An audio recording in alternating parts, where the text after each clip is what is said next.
BEd वाले primary में eligible नहीं होंगे उस डिग्री के आधार पर। बिहार लोक सेवा आयोग के अध्यक्ष ने कहा कि नहीं, हम तो बहाली करेंगे। सुप्रीम कोर्ट के जजमेंट के आने के बाद अब बीएड वाले को अगर सरकार बीपीएससी से एग्जामिनेशन लेकर और उसका मेरिट लिस्ट निकालकर उसको शिक्षक बहाली में मौका देती है सरकार, तो एक लीगल लैप्सेस तो इसमें दिख रहे हैं। तो ये तो अभी तक ये स्थिति, भ्रम की स्थिति एक तरह से खत्म हो गई है कि नहीं वो एग्जाम लेंगे तो मतलब नियुक्ति भी होगी।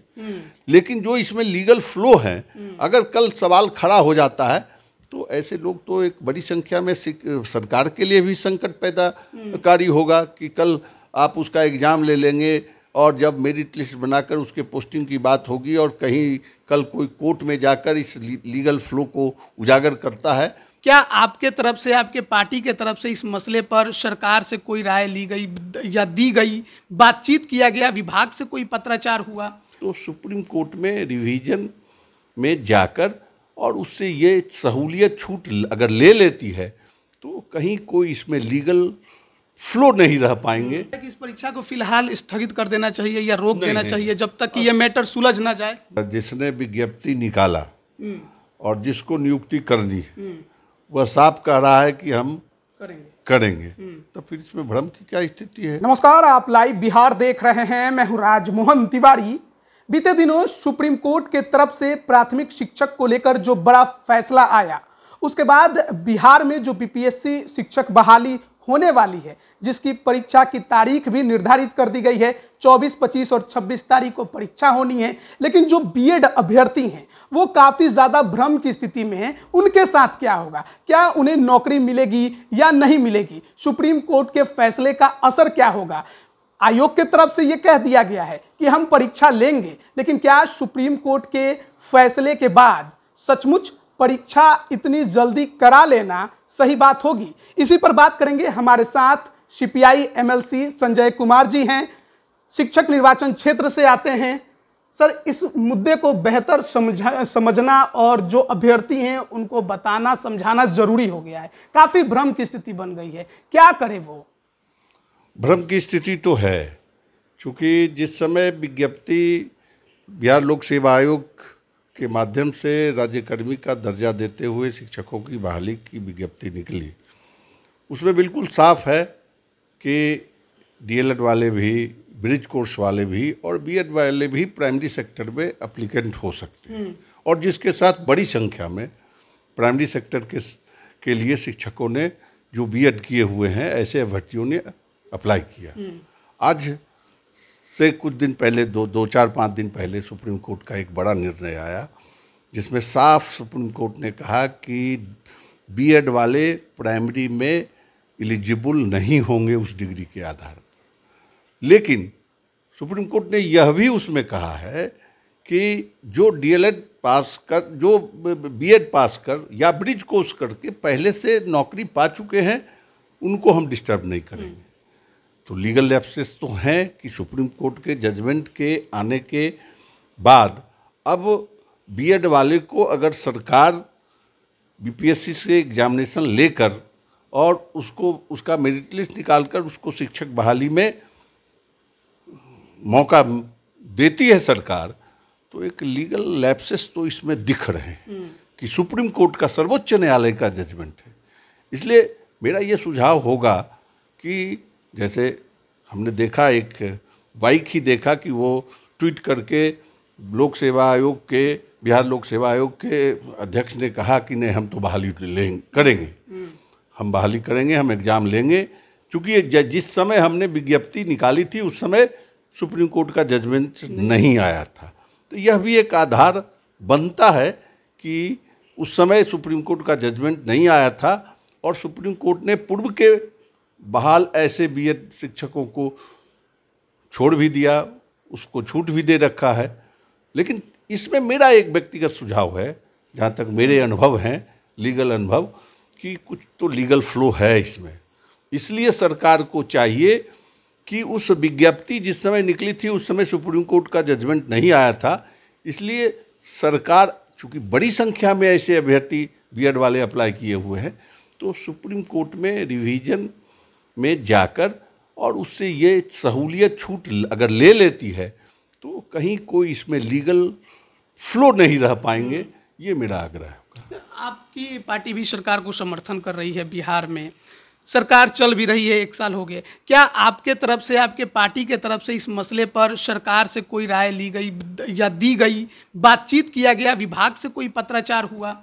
हम बिहार से बाहर थे, व्यक्तिगत पारिवारिक कार्यक्रम में गए हुए थे, हम लौटे हैं कल।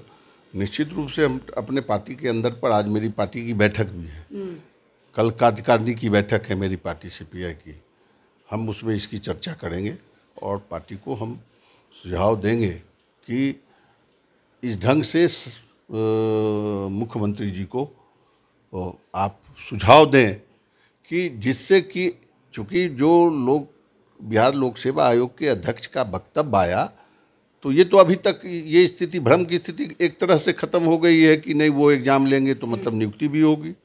लेकिन जो इसमें लीगल फ्लो है, अगर कल सवाल खड़ा हो जाता है तो ऐसे लोग तो एक बड़ी संख्या में सरकार के लिए भी संकट पैदाकारी होगा कि कल आप उसका एग्ज़ाम ले लेंगे और जब मेरिट लिस्ट बनाकर उसके पोस्टिंग की बात होगी और कहीं कल कोई कोर्ट में जाकर इस लीगल फ्लो को उजागर करता है तो फिर आप उसको नहीं अगर ले पाते हैं तो एक बड़ा संकट सरकार के सामने खड़ा होगा। इसलिए इन सारी बिंदुओं पर सरकार को गंभीरता से सोचकर और जो सही कदम हो उठाना चाहिए। ज़्यादा दिन एग्ज़ाम के बचे नहीं हैं, आज 17 तारीख हो चुका है, 24 से परीक्षा शुरू हो जाएगी, 3 दिनों की ये परीक्षा है। ऐसे में समय नहीं है, अभ्यर्थी परीक्षा की तैयारी करें या फिर इसी भ्रम में जिए कि उनके साथ क्या होगा? भ्रम में नहीं जीना चाहिए।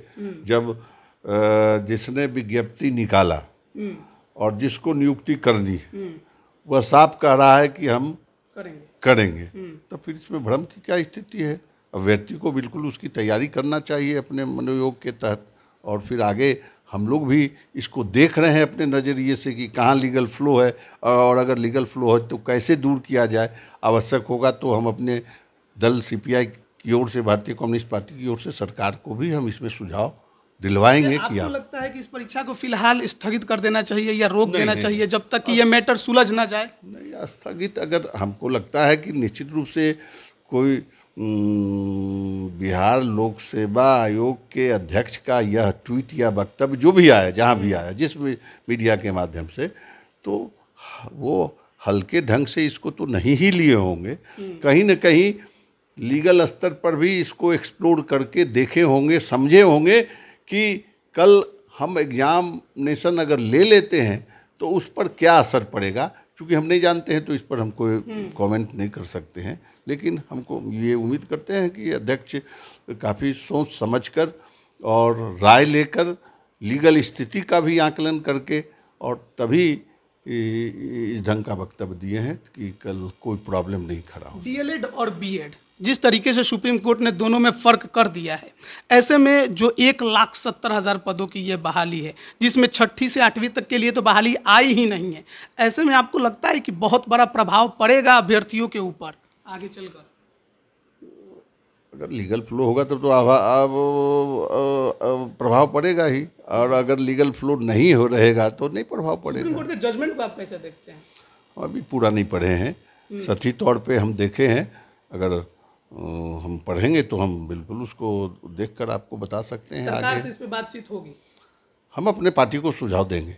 हम पार्टी को, ये तो नीतिगत सवाल है और सरकार के स्तर पर और घटक दलों के बीच की स्थिति है, तो हम तो उसके एक सदस्य हैं, तो हम सरकार को, अपनी पार्टी को सुझाव देंगे। एक आखिरी सवाल आपसे रहेगा, और अगर आवश्यक हम जजमेंट को पढ़ने के बाद अगर लगेगा मुझको व्यक्तिगत तौर पे, तो हम एक विधान शिक्षक प्रतिनिधि के नाते, एक विधान पार्षद के नाते हम मुख्यमंत्री को भी इस पर लिखकर पत्र देंगे, बिल्कुल देंगे। एक आखिरी सवाल, आप लोगों की मुलाकात कुछ दिनों पहले मुख्यमंत्री नीतीश कुमार जी से हुई थी, नियोजित शिक्षकों को राज्यकर्मी का दर्जा देने की। कहा गया था कि बहुत जल्द इस पर फैसला होगा, लेकिन अब तक कुछ पता नहीं चल रहा है कि क्या होगा क्या नहीं होगा। देखिए, उस दिन भी जो वार्ता के बाद हम निकले थे तो आपसे मुलाकात हुई थी और आपने उस दिन भी बाइक लिया था और हमने कहा कि बहुत ही सकारात्मक बात हुई थी और मुख्यमंत्री ने आश्वासन दिया है, तो हम समझते हैं कि 15 तारीख के उनके वक्तव्य से कुछ झलकता भी है। अच्छा। तो हम निराश नहीं हैं। नियोजित शिक्षकों के लिए खुशखबरी आ सकती है। बिल्कुल आनी चाहिए। बिल्कुल जिस ढंग से वार्ता संतोषप्रद रही और जिस ढंग से मुख्यमंत्री का आश्वासन मिला, तो हम उम्मीद करते हैं कि बिल्कुल होना ही होना है, होना ही होना है। क्योंकि हम लोग भी ये समझ रहे थे और इसीलिए हम लोग मुख्यमंत्री को कह भी रहे थे कि 2024-25 में चुनाव है, हमारा ये बड़ा तबका हमारे साथ रहा है, चुनाव से लेके मतदान केंद्र पर भी रहकर सहयोगी रहा है। और कुछ लोग, चूँकि वर्तमान सरकार ही या वर्तमान मुखिया इस राज्य के जो हैं, वही हमारे शिक्षकों को 6 से लेकर आज तक फिक्स्ड मानदेय से वेतनमान, सेवा शर्त नियमावली, पहले कोई सुविधा नहीं थी, सारी सुविधाएं दी हैं और हम उम्मीद करते हैं कि फिर मिलेगा ही। चूँकि इसलिए भी हम उम्मीद करते हैं कि 24-25 में चुनाव है और कुछ लोग इसको राजनीतिक कलर देना चाहते हैं, जिसने कभी कुछ शिक्षकों के लिए किया ही नहीं। हमको याद है कि एक भारतीय जनता पार्टी के एक बड़े नेता ने एक खुले मन से कहा था कि भगवान भी आ जाएंगे धरती पर तो इस नियोजित शिक्षकों को वेतनमान नहीं मिलेगा। अच्छा। आज वो घड़ियाली आंसू बहा रहे हैं इन शिक्षकों के लिए। हम तो यही समझते हैं और शिक्षक उनके साथ नहीं खड़ा है, शिक्षक का विश्वास भी नहीं है। इसका प्रमाण 13 तारीख का प्रदर्शन दिख रहा है कि उसमें शिक्षक बिल्कुल नहीं थे। सरकार ने फरमान भी तो जारी किया था।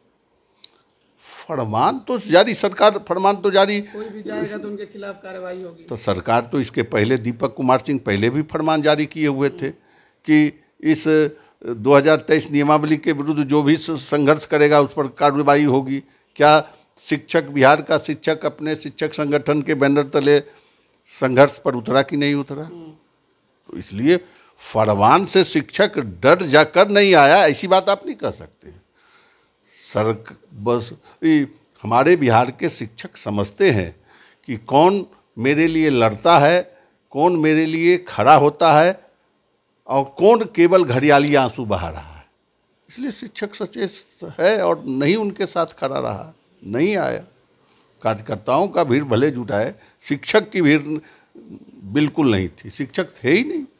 बहुत बहुत धन्यवाद आपका हमारे साथ जुड़ने के लिए। तो देखिए, सुप्रीम कोर्ट का फैसला आया है कि बीएड अभ्यर्थी जो हैं वो प्राथमिक शिक्षक नहीं बन सकते हैं, लेकिन इस फैसले के बाद बिहार में जो उहापोह की स्थिति बनी हुई है, काफ़ी ज़्यादा अभ्यर्थी भ्रम में है, क्योंकि आवेदन लाखों लाख में बीएड अभ्यर्थियों ने प्राथमिक शिक्षक के लिए किया है। आयोग के चेयरमैन का साफ कहना है, परीक्षा तो हम उसी तारीख को लेंगे, ज़्यादा दिन बचे नहीं हैं। ऐसे में देखना है कि सरकार की तरफ से इस मसले पर क्या कुछ किया जाता है। क्या सुप्रीम कोर्ट में विभाग जाएगा? क्या सुप्रीम कोर्ट से इस पर कोई आदेश लेकर आएगा, या फिर ये मामला आगे और बढ़ेगा और आगे एग्जाम के बाद क्या इसका प्रभाव रिजल्ट पर भी पड़ेगा? ये बड़े सवाल हैं जो फिलहाल खड़े हो रहे हैं। बने रहिए लाइव बिहार के साथ। आप सभी का बहुत बहुत धन्यवाद। लाइव बिहार यूट्यूब पर सब्सक्राइब और फेसबुक पर लाइक जरूर करें।